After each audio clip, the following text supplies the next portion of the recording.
जय श्री कृष्ण, जय श्री राधे। हरि व्यापके सर्वत्र समाना, प्रेम से प्रगट होए भगवाना।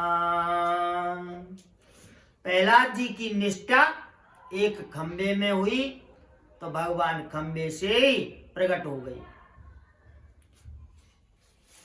खंबे से प्रकट हो गए।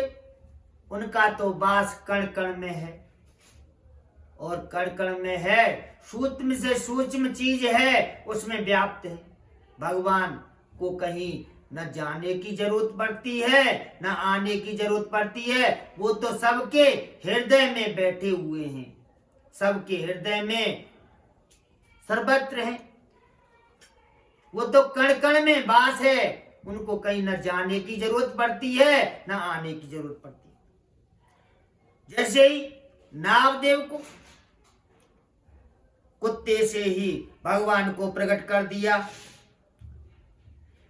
जब नामदेव जी फुलका बना रहे थे, फुलका परोसने को तैयार हुए, सोई एक कुत्ता सुपरने को तैयार होते हैं तो एक कुत्ता फुलका लेके जा रहा था। नामदेव जी उसके पीछे पीछे दौड़ लगा दी कि महाराज टिक्कर, आप फुलका लेके जा रहे हैं, थोड़ा घी तो लगा लें देते प्रभु। तो भगवान कुत्ते से ही प्रकट हो गए, कुत्ते से ही प्रकट हो गए। आगे आगे भगवान उसी में प्रकट हो गए। इसलिए मानव जीवन वही महिमा शास्त्रों में गाई है, मोक्ष का दरवाजा है। वह एक ताला है, मनुष्य उसमें मनुष्य की चाबी एक फिट बैठती है। 84 लाख योनि हैं, उसमें एक योनि मानव योनि की ही चाबी है, वो फिट बैठती है, वो ताले को खोल देती है। मानस योन लाखों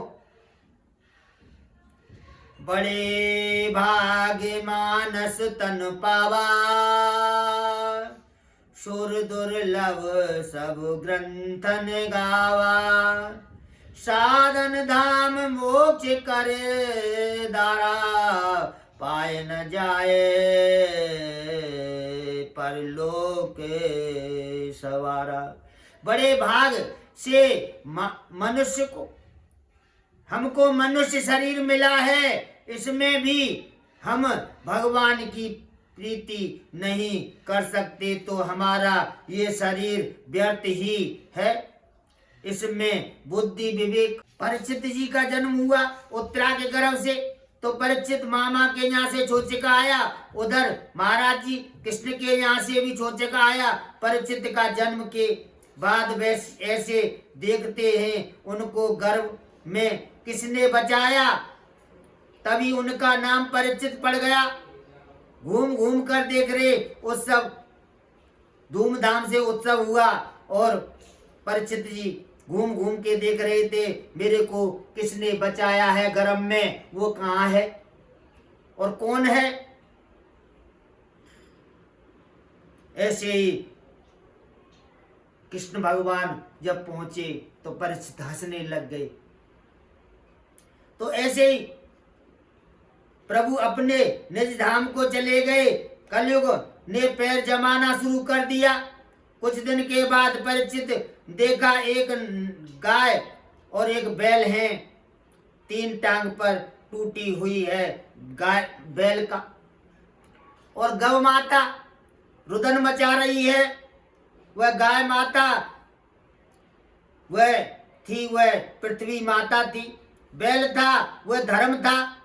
एक दिन परीक्षित महाराज स्वर्ण मुकुट पहनकर शिकार खेलने गए तो ऐसे भटक गए जहाँ परीक्षित महाराज सब दृश्य देखा। उनके पूछा आप कौन हैं, तो कलयुग उनके पैरों में गिर गया और कहने लगा महाराज पूछो मैं कौन हूँ। बताऊं, मैं कलयुग हूं महाराज, और तो तुमसे गुण तो मेरे में अवगुण तो बहुत हैं, पर गुण एक है। तो सारे गुण अवगुण हैं, पर एक गुण है, नाम संकीर्तन। कलयुग केवल नाम आधारा, सुमिर सुमिर नर होत है पारा। कलयुग में इतना सरल साधन कोई संभव नहीं है। केवल हरि नाम संकीर्तन से जीव भवसागर को पार कर जाता है। एक गुण है, महाराज परीक्षित प्रसन्न हो गए और बोले, भाई गुण बहुत बहुत बहुत बढ़िया है, अच्छा है, और गुण और युगों में तपस्या करने से, दान करने से, पुण्य करने से बड़ी भयंकर तपस्या करनी पड़ती थी जब भगवान को प्राप्त करते थे। कलयुग में तो बैठे बैठे भगवान का भजन करते रहो, उसी में सब कुछ समापन हो, सब कुछ मिल जाता है।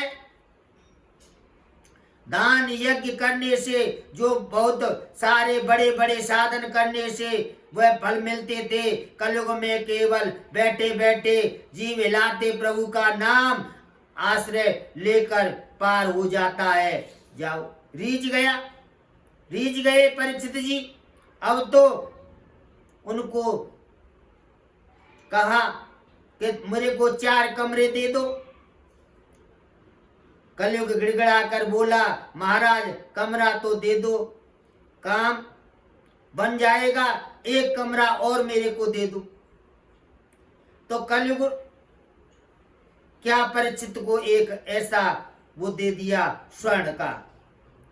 तो पहले एक है उसका कमरा जुआ, दूसरा कमरा है शराब, तीसरा कमरा हिंसा, चौथा कमरा वेश्या, और 5वां कमरा स्वर्ण।